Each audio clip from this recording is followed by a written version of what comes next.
안녕하세요. 사랑하는 성도님, 영혼의 샘물, 은혜의 자리에 오심을 축복합니다. 소망의 주님이 우리와 함께 하십니다. 우리와 함께 하시는 주님을 찬양합니다. 기도합시다. 주님, 감사합니다. 오늘도 주님의 생명의 말씀을 기다리며 주님의 말씀 앞에 섭니다. 이 시간도 주님의 말씀이 우리의 심령 한가운데 아름다운 생명의 씨앗으로 심겨질 수 있도록 성령님 인도하여 주시옵소서.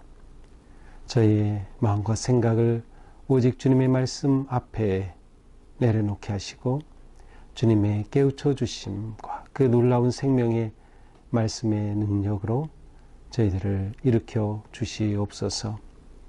성령님께서 저의 마음의 눈을, 저희의 귀를 열어주시고 말씀에 담긴 주님의 그 마음, 주님의 그 음성 잘 깨닫도록 함께하여 주시옵소서. 예수님 이름으로 기도합니다. 아멘. 오늘 말씀은 호세아서 6장 1절에서 11절입니다. 오라, 우리가 여호와께로 돌아가자. 여호와께서 우리를 찢으셨으나 도로 낮게 하실 것이요 우리를 치셨으나 싸매어 주실 것임이라. 여호와께서 이틀 후에 우리를 살리시며 셋째 날에 우리를 일으키시리니 우리가 그의 앞에서 살리라. 그러므로 우리가 여호와를 알자. 힘써 여호와를 알자. 그의 나타나심은 새벽빛같이 어김없나니 비와 같이 땅을 적시는 늦은 비와 같이 우리에게 임하시리라 하니라.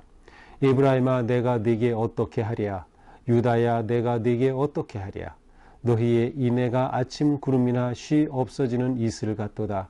그러므로 내가 선지자들로 그들을 치고 내 입의 말로 그들을 죽였노니 내 심판은 빛처럼 나오느니라. 나는 인애를 원하고 제사를 원하지 아니하며 번제보다 하나님을 아는 것을 원하노라. 그들은 아담처럼 언약을 어기고 거기에서 나를 반역하였느니라. 길앗은 악을 행하는 자의 고을이라. 피 발자국으로 가득 찼도다. 강도 떼가 사람을 기다림같이 제사장의 무리가 세겜길에서 살인하니 그들이 사악을 행하였느니라. 내가 이스라엘 집에서 가증한 일을 보았나니 거기서 에브라임은 음행하였고 이스라엘은 더럽혔느니라. 또한 유다여, 내가 내 백성의 사로잡힘을 돌이킬 때에 내게도 추수할 일을 정하였느니라. 아멘. 자, 앞에서 하나님께서는 호세아를 통해서 그들이 잘못된 길로 가는 것을 책망하시고 우상숭배와 이교적 예배를 책망하셨어요. 또 경고하셨어요. 또한 유다와 이스라엘 사이에 어떤 정치적인 어떤 전쟁의 어떤 것을 배경으로 한 심판의 경고를 주셨어요. 자, 이제 6장으로 와서 하나님께서는 호세아를 통해서 놀라운 회복의 길로 초청하고 계십니다. 오라, 우리가 여호와께로 돌아가자. 여호와께서 우리를 찢으셨으나 도로 낮게 하실 것이요 우리를 치셨으나 싸매어 주실 것입니다. 자, 호세아는 지금 주님의 백성들에게 여호와께로 돌아가자, 여호와께로 돌아가자라고 그들을 격려하고 그들을 세우고 있습니다. 그렇게 하면 여호와께서 찢으셨지만 낮게 해주실 것이고 치셨지만 싸매어 주실 거라고 선포하는 거죠.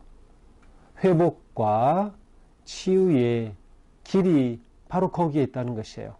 우리의 소망은 우상 숭배 세상에 번영이 있지 아니하고 오직 여호와 하나님께 있다. 그러니 우리가 하나님께로 돌아가자. 그들은 지금 하나님을 떠나 배반하고 우상을 숭배하고 자신들의 욕망을 따라 살아가고 있어요. 그래서 하나님께서는 마치 남편을 떠나고 배반한 고멜과 같은 상태의 이스라엘을 경고하셨고 책망하시면서 그들에게 말씀하시는 거예요. 여기에 하나님의 기대, 하나님께서 어떠한 마음을 가지고 계신가 잘 드러나고 있습니다. 이렇게 여호와께로 돌아오면 여호와께서 이틀 후에 우리를 살리시며 불과 이틀 후에 하나님께서는 지금 우리가 돌아오기만을 기다리고 계시다라는 거예요. 그렇게 되면 하나님은 분명히 살리신다. 셋째 날에 일으켜 주신다. 일으키신다는 것은 이 영어로는 revive라고 되어 있는데 생명을 새로 주신다. 우리는 흔히 이것을 부흥한다라고도 번역을 많이 하죠. 우리를 일으켜 주신다. 우리가 그 앞에서 살게 될 것이다. 그러므로 우리가 여호와를 알자, 힘써 여호와를 알자. 여호와 하나님이 이런 분이시라는 것을 우리가 알아야 한다는 거예요. 이런 분이심을 안다면 우리는 하나님께로 나와야 되는 거죠. 또한 안다라고 하는 것은 하나님과의 아주 친밀한 관계를 의미하기도 합니다. 그래서 오늘 이 호세아서를 보면서 특별히 안다라고 하는 것은 부부 사이의 아주 친밀한 관계를 상징적으로 하나님과의 관계에 비유하는 것이고, 인애, 사랑이라고 하는 이 단어는 부모와 자식 간의 그 본능적 아니면 깊은 그 사랑을 나타내는 의미로 사용되겠어요. 그래서 여기서 알자, 암이라는 것은 하나님과의 그렇게 깊고 친밀한 관계죠. 이 관계가 회복이 되어야 된다는 거예요. 여호와를 우리가 알아야 된다. 힘써 여호와를 알아야 된다. 우리가 여호와를 알면 여호와께서는 분명하게 응답하셔요. 신실하시기 때문에. 어떻게 신실하셔요? 그의 나타나심은 새벽빛같이 어김없나니. 새벽이 되면 당연히 해가 떠오르죠. 아무리 캄캄한 밤이라 하더라도 새벽은 반드시 온다. 그것처럼 하나님은 신실하신 분이시다. 신뢰할 수 있다. 그러니 우리가 여호와를 알고 여호와께로 돌아가자라는 것이죠. 비와 같이 땅을 적시는 늦은 비와 같이 우리에게 임하시리라. 때가 되면, 계절이 되면 그렇게 정확하게 찾아오듯 하나님은 신실하셔서 우리가 돌이킬 때, 여호와를 알고 구할 때 우리에게 오신다는 겁니다. 자, 이렇게 호세아는 이스라엘 백성들에게 큰 희망의 메시지를 선포했어요. 우리가 여호와를 알자. 여호와께로 들어갑시다. 자, 그러면은 이스라엘의 반응이 나와야죠. 그런데 이스라엘의 반응은 전혀 기록되어 있지 않고 오히려 하나님께서 말씀하셔요. 4절이죠. 에브라임아, 내가 네게 어떻게 하랴? 에브라임은 북이스라엘을 말합니다. 이 호세아는 북이스라엘에서 예언 활동을 했던 사람이죠. 북이스라엘. 내가 네게 어떻게 하랴? 유다야, 내가 네게 어떻게 하랴? 예, 북이스라엘뿐만 아니라 유다를 향하여서도 말씀하셔요. 너희의 인애가 아침 구름이나 쉬 없어지는 이슬 같도다. 너희의 인애, 너희의 사랑, 하나님을 향한 너희의 사랑은 왜 그렇게 신실하지 못한 거냐? 아침에 해가 뜨면 이슬이 사라지듯 그렇게 너희의 사랑은 너무나도 불성실하구나. 하나님을 쉽게 떠나고 배반하고 돌이키는 너희들. 이슬 같구나라는 것. 그러므로 내가 선지자들로 그들을 치고, 그래서 그들이라고 되어 있는데 사실은 너희라고 번역하는 게 더 좋을 것 같아요. 내가 선지자들로 너희를 치고 내 입의 말로 너희들을 죽여놓으니 내 심판은 빛처럼 나오느니라. 하나님의 심판이 너희 위에 번개처럼 빛난다. 돌아오지 않으면, 여호와를 힘써 알지 못하면 이와 같은 심판이 임하는 것이에요. 나는 인애를 원하고 제사를 원하지 아니하며 번제보다 하나님 아는 것을 원하노라. 이것이 하나님께서 원하시는 거예요. 하나님께서 원하시는 건 뭐예요? 인애, 사랑을 원하는 거예요. 하나님의 백성들이 정말 하나님을 진심으로 사랑하는 걸 원해요. 제사 원치 않는다. 물론 이것은 하나님이 너희가 예배하는 것 원치 않아, 그런 뜻이 아니라 형식에 사로잡히고 단지 동물을 잡아 바치면서 야, 이렇게 하면은 이제 하나님에 대한 우리의 의무는 다했어 라고 하는 그들의 잘못을 책망하는 거죠. 그런 제사 다 소용없다. 나는 너희들의 마음을 원한다. 너희의 사랑을 원한다 라는 것이에요. 따라서 번제보다 너희가 하나님 아는 것을 원하노라. 하나님은 그렇게 이스라엘이 돌아오기를 간절히 원하고 계신 겁니다. 그러나 그들은 어떻게 됐어요? 아담처럼 언약을 어기고 거기에서 나를 반역하였느니라. 아담처럼 언약을 어기고 반역했다. 여기서 우리는 아담이라고 할 때 창세기 1장에 나오는 그러한 아담,